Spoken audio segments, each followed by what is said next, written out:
പുസ്തകങ്ങൾ തടവിലാക്കപ്പെട്ട ആത്മാക്കളാണ്. അലമാരകളിൽ നിന്ന് പുറത്തെടുത്ത് വായിക്കപ്പെടുമ്പോഴാണ് അവയ്ക്ക് മോചനം ലഭിക്കുന്നത്. ചിന്തകനായ സാമുവൽ ബട്ട്ലർ ലോകത്തോടായി പറഞ്ഞ ഒരു സന്ദേശമാണിത്. വായനാ ദിനവും വായനാ വാരവും ഒക്കെ നമ്മൾ ആഘോഷിക്കുമ്പോൾ വായനയുടെ വളർത്തച്ഛൻ എന്നറിയപ്പെടുന്ന പി.എൻ. പണിക്കർ സാറിനെ ഓർക്കാതെ വയ്യ.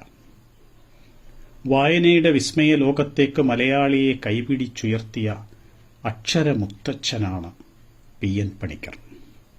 1909 മാർച്ച് 1 ആലപ്പുഴ ജില്ലയിൽ നീലംപേരൂരിൽ ജനിച്ചു. 17-ാം വയസ്സിൽ തന്റെ ഗ്രാമത്തിൽ സനാതനധർമ്മം എന്ന പേരിൽ വായനശാലയ്ക്ക് തുടക്കം കുറിച്ചു. കൂട്ടുകാർക്കൊപ്പം വീടുകൾ കയറിയിറങ്ങി പുസ്തകങ്ങൾ ശേഖരിച്ചുകൊണ്ടായിരുന്നു അദ്ദേഹത്തിന്റെ പുസ്തകയാത്രയുടെ തുടക്കം. പഠനശേഷം പ്രൈമറി സ്കൂൾ അധ്യാപകനായ അദ്ദേഹം കേരളത്തിൽ എല്ലാ ഗ്രാമങ്ങളിലും ഗ്രന്ഥശാലകൾ സ്ഥാപിക്കപ്പെടാനായി അക്ഷീണം പരിശ്രമിച്ചു. നിരന്തര യാത്രകൾ നടത്തി.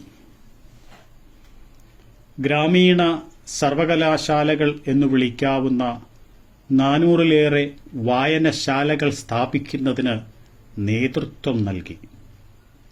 അവയൊക്കെയും സാംസ്കാരിക കേന്ദ്രങ്ങളായി പിന്നീട് മാറുന്ന കാഴ്ചയാണ് കേരളം കണ്ടത്.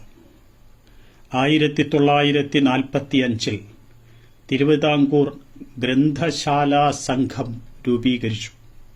പിന്നീടത് കേരള ഗ്രന്ഥശാലാ സംഘമായി. 1977 വരെ നീണ്ട 32 വർഷക്കാലം ഈ സംഘത്തിന്റെ ജനറൽ സെക്രട്ടറിയായിരുന്നു പി.എൻ. പണിക്കർ സാർ.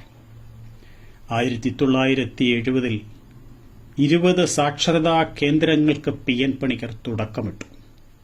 ഒരു പക്ഷേ ഗ്രാമീണ വായനശാലയുമായി ബന്ധപ്പെട്ടപ്പോഴാണ് വായിക്കാൻ അറിഞ്ഞുകൂടാത്ത ധാരാളം പേർ എന്റെ സമൂഹത്തിലുണ്ടെന്ന് അദ്ദേഹം തിരിച്ചറിഞ്ഞത്.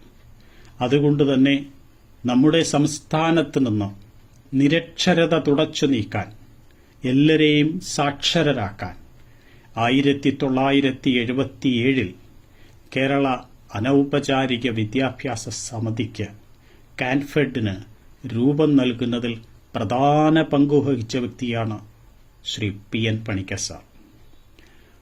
പാറശാല മുതൽ കാസർഗോഡ് വരെ അദ്ദേഹത്തിന്റെ നേതൃത്വത്തിൽ കാൽനട ജാഥയായി നടത്തിയ സാംസ്കാരിക ജാഥ ചരിത്രത്തിന്റെ ഭാഗമാണ്. വായിച്ചു വളരുക, ചിന്തിച്ചു വിവേകം നേടുക എന്നതായിരുന്നു ജാഥയുടെ മുദ്രാവാക്യം. ഒരിക്കൽ കൂടി പറയാം: വായിച്ചു വളരുക, ചിന്തിച്ചു വിവേകം നേടുക. ഇന്ന് വായിക്കുന്നവർ എത്ര പേരുണ്ട്, ചിന്തിക്കുന്നവർ എത്ര പേരുണ്ടെന്ന് നമുക്ക് സ്വയം ചിന്തിക്കാം. ഗ്രന്ഥശാലയോടൊപ്പം ഗ്രന്ഥാലോകം, നാട്ടുവെളിച്ചം, കാൻഫെഡ് ന്യൂസ്, നമ്മുടെ പത്രം തുടങ്ങിയവയുടെ പത്രാധിപരായും പണിക്കർ സാർ പ്രവർത്തിച്ചു. ഒരു പുരുഷായുസ് മുഴുവൻ അറിവിന്റെ വെളിച്ചം വിതറിയ പി.എൻ. പണിക്കർ 1995 ജൂൺ 19 അന്തരിച്ചു. 1996 മുതലാണ് കേരള സർക്കാർ ജൂൺ 19 വായനാ ദിനമായി ആചരിച്ചു തുടങ്ങിയത്. 19 മുതൽ ഒരാഴ്ച വായനാ വാരമായി സംസ്ഥാന വിദ്യാഭ്യാസ വകുപ്പും ആചരിക്കും. 2017 മുതൽ ഈ ദിനം ദേശീയ വായനാ ദിനമായും ആചരിച്ചു തുടങ്ങി.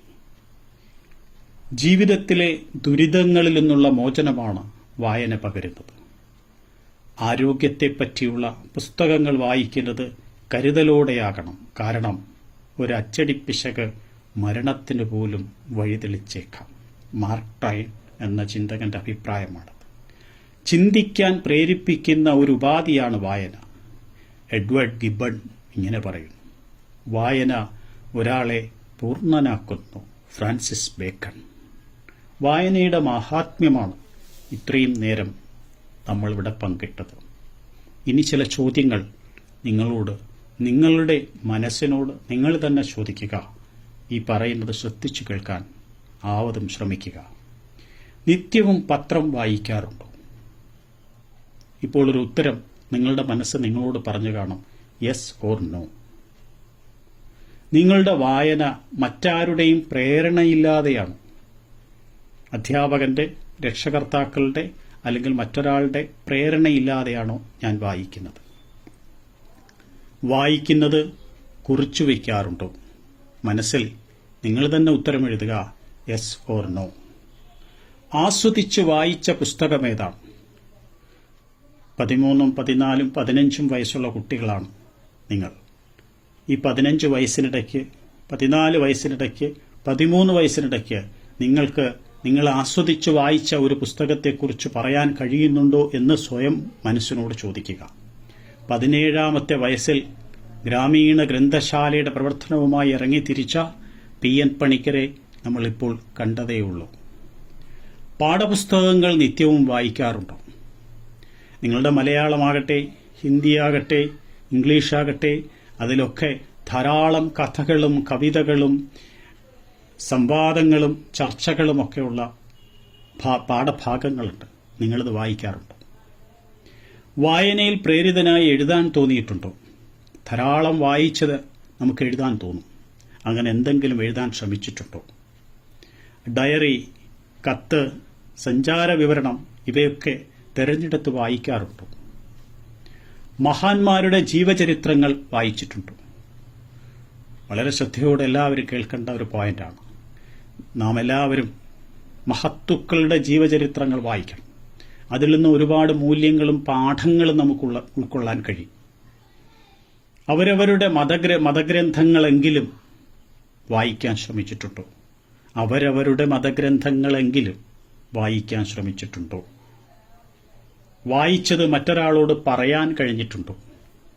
വൈകുന്നേരങ്ങളിൽ ഒത്തുകൂടുമ്പോൾ ഞാനിന്ന് മനോഹരമായൊരു കഥ വായിച്ചു, അല്ലെങ്കിൽ ഇന്ന് ക്ലാസ്സിൽ വളരെ രസകരമായൊരു കവിത പഠിച്ചു, അല്ലെങ്കിൽ കവിത കേട്ടു എന്ന് കൂട്ടുകാരോട് വായനയെക്കുറിച്ച് പറയാറുണ്ടോ? എന്റെ വായന നിങ്ങൾ ഇതുവരെ ഡയറിയിലോ നോട്ട്ബുക്കിലോ എഴുതിയിട്ടുണ്ടോ? എന്റെ വായന എന്ന വിഷയത്തെക്കുറിച്ച്. വീട്ടിൽ ഒരു കുഞ്ഞു ലൈബ്രറി ഉള്ളവർ എത്ര പേരുണ്ട്? ചില വീടുകളിലൊക്കെ ചെന്നാൽ കുട്ടികൾ പഠിക്കുന്ന മേശപ്പുറത്ത് ധാരാളം പുസ്തകങ്ങളും അവയെക്കുറിച്ചുള്ള അവരുടെ ലഘുലേഖകളും ആസ്വാദനക്കുറിപ്പുകളുമൊക്കെ നേരിട്ട് കണ്ടിട്ടുണ്ട്. അപ്പോൾ ഒരു കുഞ്ഞു ലൈബ്രറി എനിക്ക് സ്വന്തമായിട്ടുണ്ടോ? പുസ്തകങ്ങൾ സമ്മാനമായി നൽകാറുണ്ടോ?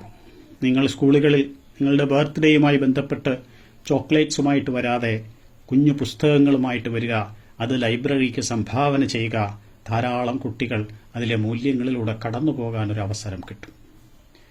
വായനയുടെ ഗുണങ്ങൾ എന്തൊക്കെ ചിന്തിച്ചിട്ടുണ്ടോ? ഇപ്പോൾ ഇവിടെ നിൽക്കുമ്പോഴെങ്കിലും എല്ലാ കുഞ്ഞുങ്ങളോടും വിനീതമായിട്ട് അപേക്ഷിക്കുകയാണ്, നിങ്ങൾ വായനയുടെ ഗുണങ്ങൾ ചിന്തിച്ചിട്ടുണ്ടോ? ഈ വായന എന്നൊരു വായനയുണ്ട്. കമ്പ്യൂട്ടറിന്റെ സഹായത്തോടെ ഇലക്ട്രോണിക്സ് വായന. അതിനെക്കുറിച്ച് അറിയാമോ? മാതാപിതാക്കൾ പുസ്തക സമ്മാനങ്ങൾ നിങ്ങൾക്ക് നൽകിയിട്ടുണ്ടോ?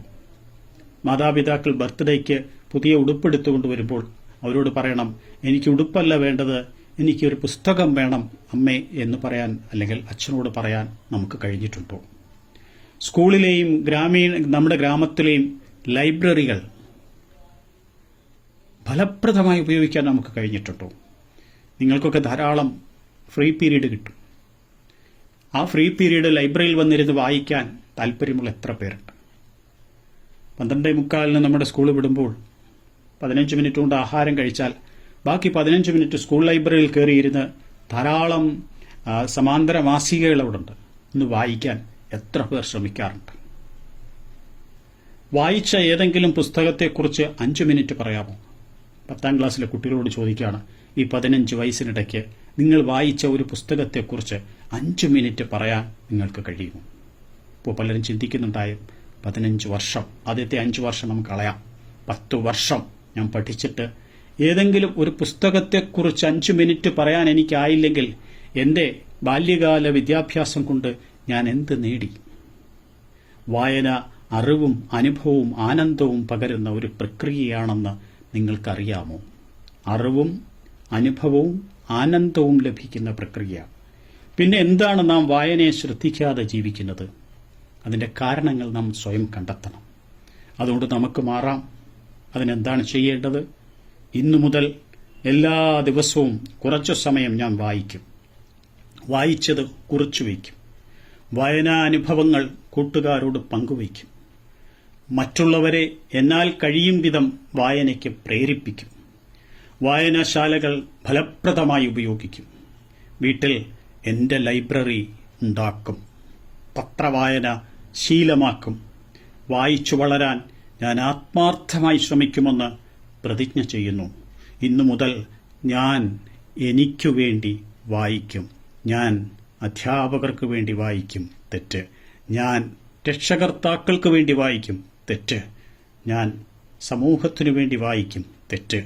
ഞാൻ ഇന്നു മുതൽ എനിക്ക് വേണ്ടി വായിക്കും. പുതിയ ഒരു ശീലം ഞാൻ തുടങ്ങുകയാണ് എന്ന് നമുക്ക് പറയാൻ കഴിയണം.